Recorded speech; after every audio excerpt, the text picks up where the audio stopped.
იუსტიციის უმაღლესი საბჭოს მიერ სხვა მოსამართლეებზე ხდება გავლენის მოხდენა, როგორც დისციპლინარული და ისე დაწინაურების სისტემის გამოყენებით. დიდწილად მას კლანად მოიხსენიებენ. ეს კლარა მაკდონალდის ციტატაა, ბრუნდებით პირდაპირ ეთერში ანა დოლიძესთან ერთად.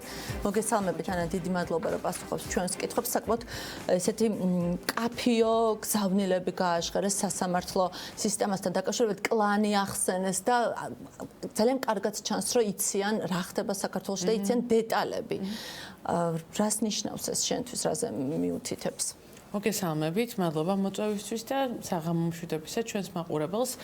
მართლაც მე ვიცნობ ამ სისტემას ძალიან კარგად ბევრი წელია, თვითონ მსგავს მოსმენაშიც მაქვს მონაწილეობა მიღებული არაერთხელ, ორჯერ სულ მცირედ და ეს ასეთი დეტალური ცოდნა ადგილობრივი პოლიტიკური სიტუაციის სასამართლოსი განსაკუთრებით, აი ინსტიტუციურად ჩაშლა ამერიკელი სენატორების და თუნდაც სახელმწიფო დეპარტამენტის თანამშრომლების მიერ, რომლებიც იურისტები ძირითადად არ არიან თან, ძალიან განსხვავებულია. აქ თვითონ გამოსვლაში მთელ ამ მოსმენაში ალბათ სამი რამე არის გამორჩეული. ის რომ ამ ესეთი მოსმენები ეწყობა ძალიან იშვიათად.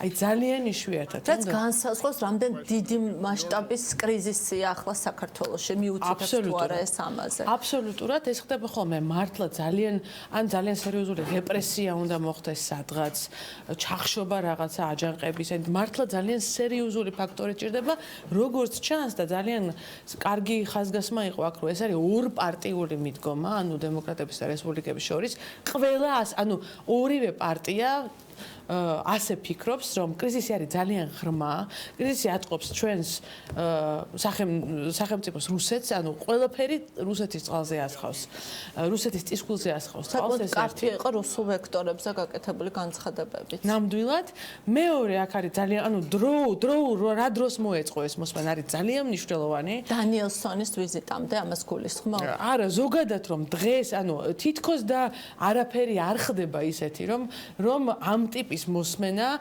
ახალდან თან პირველი მოსმენა იყო ამ ქალბატონის, მას მიულოცეს, რომ მან ამ თემით გახსნა კომიტეტის თავმჯდომარეობა საკუთარი. ეს არის ძალიან ბევრი რაღაც სიმბოლური მნიშვნელობები არის ამ სისტემაზე. რა თქმა უნდა, ამ თემით რო იწყებს ის და ნამყოფი აქ როგორც დამკვირვებელი ქალბატონი შაჰინი 2012 წელს. ეს არის ადამიანი, რომელიც იცნობს და კიდევ უფრო კარგად გაიცნობს ჩვენ სიტუაციას. მეორე, ჩამოთვლილი იყო მთელი რიგი დარღვევები და პრობლემები დემოკრატიასთან მიმართებაში, მაგრამ კრიზისი რაც შეეხება, ცალსახად ითქვა ორივე მხარისთვის, რომ ორივე მხარის ტვირთია კრიზისის განმუხტვა. თუმცა რაღაცეები რაც ხელისუფლება ხელისუფლებას იყო იქ ჩამოთვლილი, საარჩევნო რეფორმა და სასამართლო რეფორმა, ეს ხო ხელისუფლების გასაკეთებელია, ოპოზიცია მას ვერ გააკეთებს. და მესამე, ეს იყო ხაზგასმა, თითქმის ყველა სპიკერმა ხაზი გაუსვა სასამართლო რეფორმას. ალბათ მე ამას ვაბრალებ იმას, რომ ამდენი წლების განმავლობაში ყვირილი და ბრძოლა სასამართლოს თავისუფლებისთვის ბოლოს აი აქ აისახა. და ამას რა შედეგი შეიძლება გქონდეს თუ ფიქრობ, რომ ის პროცესი, რომელიც აი საქართველოში ვიცით, ხო რა მოყვა, დაიშალა მართველი გუნდი, აი სასამართლო სისტემას შეეწირა და ასე შემდეგ. აი რა შეიძლება მოყვეს აი ამ პროცესს, თუ ფიქრობ, რომ ის რასაც ვერ მივახციეთ ქვეყნის შიგნით, შესაძლოა აი დასავლელი პარტნიორების დახმარებით აი რაღაცნაირად მიღწეული იქნას, რომ დაიძრას ეს პროცესი ყოველ შემთხვევაში, აქ დათმობა მოუწევს უკვე ხელისუფლებას. სალსახად ჩვენ როდესაც დაიწყო ძალიან აქტიური ბრძოლა სასამართლოს თავისუფლებისთვის, იგივე იუსტიციის საბჭოში, კლანის წინააღმდეგ, დაიშალა უმრავლესობა, გამოვიდა ოცნების ნაწილი წევრები ამ თემაზე. ჩვენ გარკვეულწილად მოგვიწია ცუდმა პერიოდმა ამერიკული ადმინისტრაციის მხრივ, იმიტომ რომ იქ იყო პრეზიდენტი ტრამპი, რომელსაც დიდი ინტერესი საგარეო პოლიტიკაში ზოგადად არ ჰქონდა. მას ჰქონდა გარკვეულწილად იზოლაციონისტური პოლიტიკა, მიმართული იყო ეკონომიკურ ზრდაზე, ჯერ ამერიკა ხო გახსოვთ მისი სლოგანი. ეს რო ყოფილიყო სხვა ტიპის ადმინისტრაცია, ან დემოკრატიული, ან სხვა ტიპის რესპუბლიკური, თუნდაც აი როგორც ჯორჯ ბუში იყო ადრე, ბევრად მეტი ჩართულობა უკვე ჩვენ გვექნებოდა, როდესაც აი ეს ტექტონიკური ძვრები იყო სასამართლოსთან მიმართებაში. დღეს ეს ჩართულობა იქ ძალიან კარგად იყო ხაზგასმული სხვათა შორის იქ, რომ პრეზიდენტ ბაიდენს გაცხადებული აქვს, რომ მისი გლობალური ჩართულობა იქნება ფასეულობებზე დაყრდნობით. ანუ ჩართულობა ის ადმინისტრაცია გაუსმავს ხალხს და დარწმუნებული ვარ, ბევრად უფრო აქტიური იქნება სასამართლო რეფორმასთან დაკავშირებით, ვიდრე წინა ადმინისტრაცია, უბრალოდ იმიტომ, რომ თვითონ ადმინისტრაცია არის ხვანაირი. რა შეიძლება მოხდეს აქ? აქ არის ძალიან უკვე ჩვენ ნახეთ, რომ არა მხოლოდ ეს ორი წითელ ხაზებად ქცეული პუნქტები, ეს დაპატიმრებული პოლიტიკოსები და იგივე ვადამდელი არჩევნები, თითქოს სასამართლო სისტემაც რაღაცა წითელ ხაზად იქცა ამ მოლაპარაკების, ამის დათმობაც კი არ უნდათ, არათუ აი ამ ორი პუნქტის არაფრის დათმობა არ უნდათ მოლაპარაკების პროცესში, აი ეს ვნახეთ ყოველ შემთხვევაში, რაც მოვისმინეთ შემდეგ განცხადებებიდან. აი ამ ფონზე რა პროგნოზებს გააკეთებთ ანა? ცალსახა არის, რომ ნახეთ, სასამართლო გადის, სასამართლო არის ქვაკუთხედი ყველა იმ საკითხის, რა საკითხიც მერე წარმოეშობა. ითქვა კიდევაც იქ კარგად. საარჩევნო დავები, რომ გადაწყვეტილი იყო სასამართლოში კარგად, არ იქნებოდა ამდენი უკმაყოფილება. ჩვენ თვითონ რამდენი სარჩელი შევიტანეთ 30-ზე მეტი, ყველაზე უარი გვითხრეს. ყველა ეს ითქვა იქ კარგად და ძალიან მნიშვნელოვანი რა არის, იცი?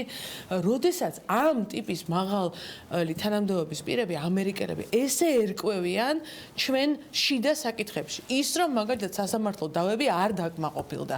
ეს ხომ ძალიან სერიოზულია. მთელი ციფრები იყო მოყვანილი, მტკიცებულებები იყო მოყვანილი. ეს ჩვენი სახელმწიფოსთვის ძალიან კარგია. ნიშნავს რომ ამერიკას ინტერესი ამ რეგიონში ისე როგორც ევროკავშირს, იმიტომ რომ სხვა შემთხვევაში ელჩ დანიელსონს უკვე მეორეჯერ აღარ გამოგვიგზავნიდა, ხო? ინტერესი არის ჩვენი რეგიონის მიმართ ძალიან მაღალი. სასამართლოში რომ გატარდეს რეფორმა არც მელიას თემა იქნება, არც სასამართლო დავების თემა იქნება, არც გიორგი რურუას საკითხი. არაფერი არ იქნება, იმიტომ რომ ეს ყველაფერი აპრიორი სასამართლოში გადაწყდება და ჩვენ არ მოგვიწევს ქუჩა-ქუჩა ტელევიზია სირბილი რაღაცეების გასარკვევად, ხო?